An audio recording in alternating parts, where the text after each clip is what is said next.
règne en ce lieu. Et que toute parole qui vont sortir, Seigneur, ce matin, va sortir non seulement avec puissance, Seigneur, mais va agir dans nos vies. Au nom puissant de Jésus. Merci, Seigneur, parce que tu es présent. Merci, glorieux Saint-Esprit. Que ton nom soit glorifié, que ton nom soit élevé. Amen. Amen. Est-ce qu'on peut acclamer le Seigneur?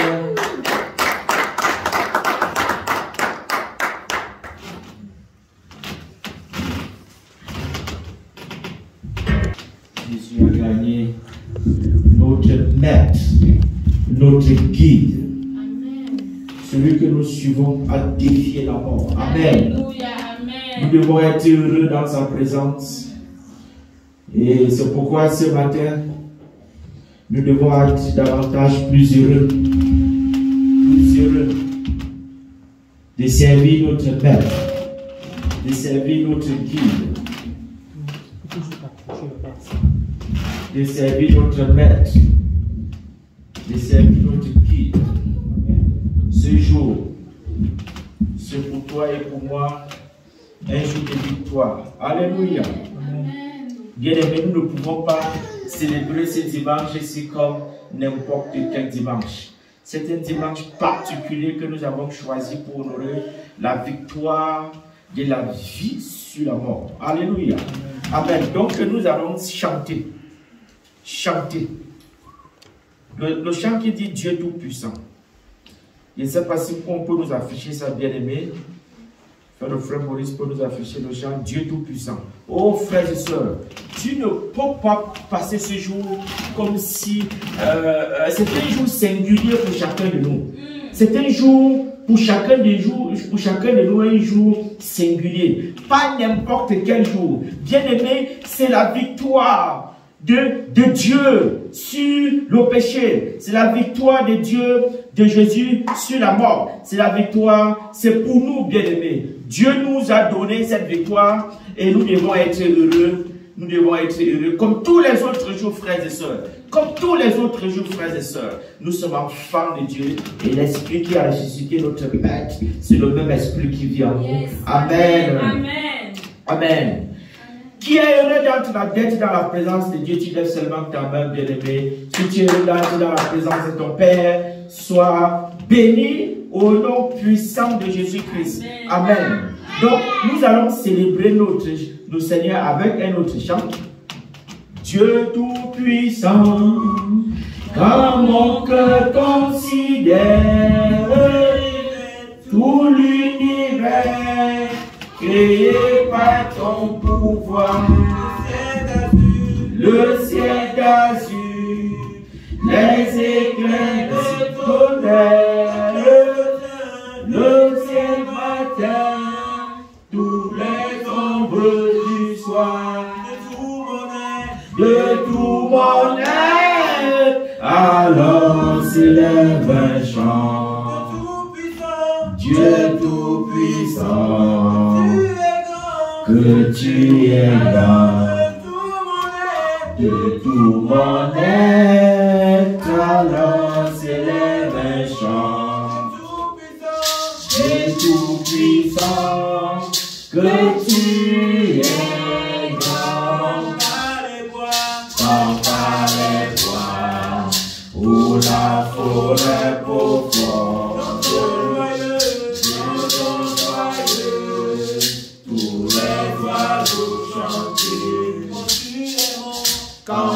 consulément la source avec son onde, niveau des fruits, son chant doux et léger.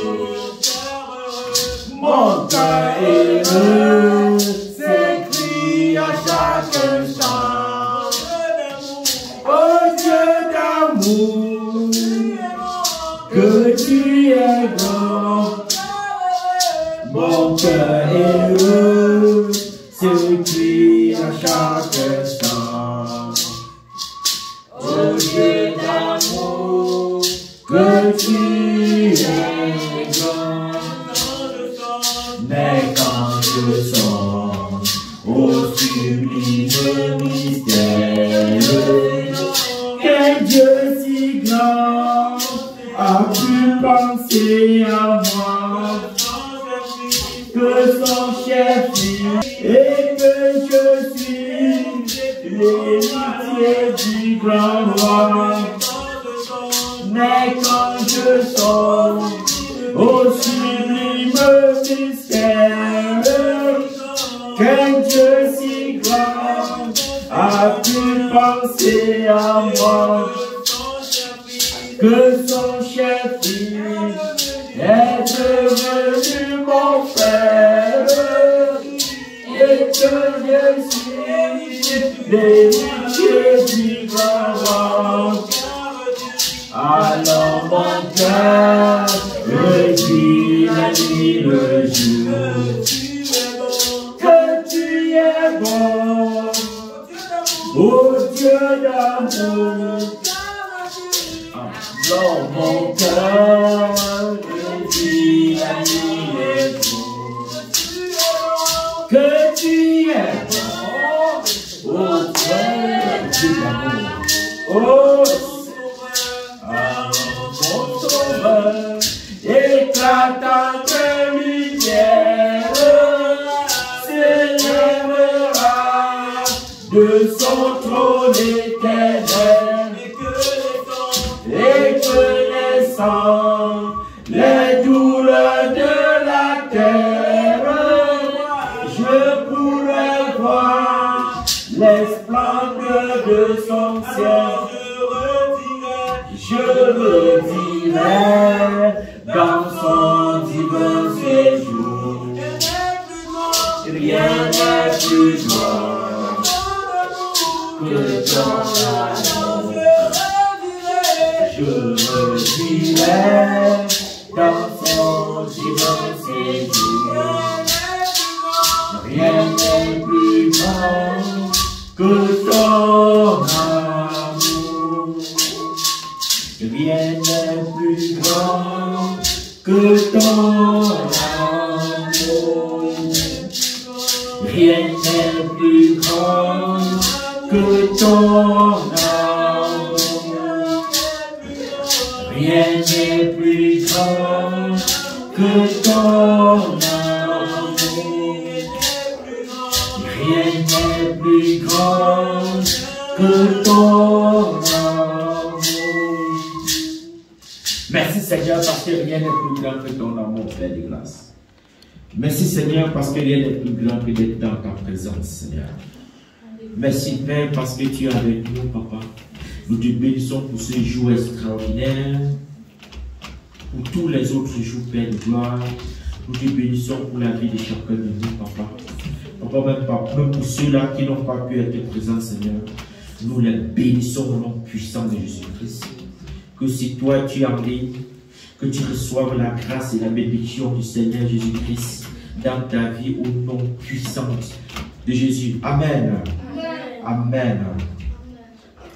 Bien-aimés, nous allons essayer de comprendre par la grâce de Dieu ce que c'est que la Pâque pour nos autres enfants de Dieu, ce que c'est que la Pâque pour nos autres chrétiens. C'est quoi la Pâque? Nous l'avons déjà dit. La Pâque, c'est la victoire de l'amour sur la mort. Amen. C'est la victoire de l'amour sur le mal. Amen. C'est la victoire de la joie sur le mal. Amen. C'est la victoire du bonheur sur le mal. Amen. C'est la victoire de tout ça sur le péché. Amen. C'est la victoire de la résurrection sur l'amen. Amen. Gloire à Dieu pour tout. Amen. La Pâque pour nous bien-aimés, c'est la mort et la résurrection de notre Seigneur. C'est la victoire de notre Maître pour sur la mort. Amen. Gloire à Dieu pour nous autres. Gloire à Dieu pour nous autres qui sommes ses serviteurs. Gloire à Dieu. Amen. Alors, frères et sœurs, nous devons comprendre ce que Dieu souhaite que nous comprenions. Nous allons lire dans le livre de Marc, d'abord dans le livre de Corinthiens 5, 1 Corinthiens 5 du verset 7 à 8. 1 Corinthiens 5 du verset 7 à 8. Après, nous irons dans le livre de Marc, 1 Corinthiens 5 du verset 7 à 8. Si tu l'as bien aimé, tu l'affiches. 1 Corinthiens 5 du verset 7 à 8. Gloire à Dieu pour ce jour. Amen. 1 Corinthiens 5 du verset 7 à 8. Tu peux revenir en français? Déjà. Célébrons donc la fête, non avec du vieux levain, non avec un levain de malice et de méchanceté, mais avec les pains sans levain de la pureté et de la vérité. Amen. Qu'on relise encore ensemble. Célébrons donc la fête, non avec du vieux levain, non avec un levain de malice et de méchanceté, mais avec les pains sans levain de la pureté et de la vérité. Amen. Amen. Bien, mais qu'est-ce que ça veut dire pour nous, frères et sœurs? Pour ce jour, qui est la victoire de la vie sur la mort, qui est la victoire de notre maître sur Satan, qui est ce qui nous donne encore plus de la foi et de la confiance de nous accrocher davantage à notre Seigneur. Qu'est-ce que ça veut nous dire? Comment devons-nous célébrer la victoire de la vie sur la mort? La Bible nous dit que pour célébrer cette victoire, pour la célébrer, nous devons changer du levain. Nous ne devons pas célébrer cette fête avec du vieux levain. La Bible dit que nous ne devons pas célébrer cette victoire avec du levain de la malice, avec du levain de la méchanceté, mais avec les pains sans levain de la pureté et de la vérité. Frères et sœurs, qu'est-ce que ça veut dire? Comment célébrer la Pâque? Comment être dans cette joie que Dieu nous a donnée? Comment vivre comme Dieu souhaite que nous vivons? Dans quelle attitude nous devons venir dans la présence de Dieu? Dans quelle attitude nous devons servir le Seigneur? Dans quelle attitude nous devons honorer notre Père? La Bible dit, dans 1 Corinthiens 5, verset 7 à 8, que nous ne devons pas célébrer Dieu avec une mauvaise mentalité. Nous ne devons pas célébrer Dieu avec un mauvais comportement. Nous ne devons pas célébrer Dieu avec des calculs. Nous devons célébrer Dieu parce qu'il est Dieu. Amen. Amen. Nous devons célébrer Dieu parce qu'il est le Père. Amen. Amen. Nous devons célébrer Dieu parce qu'il est le Fils de Dieu. Amen. Amen. Nous devons célébrer Jésus parce qu'il est mort pour toi et pour moi. Amen. Amen. Alléluia.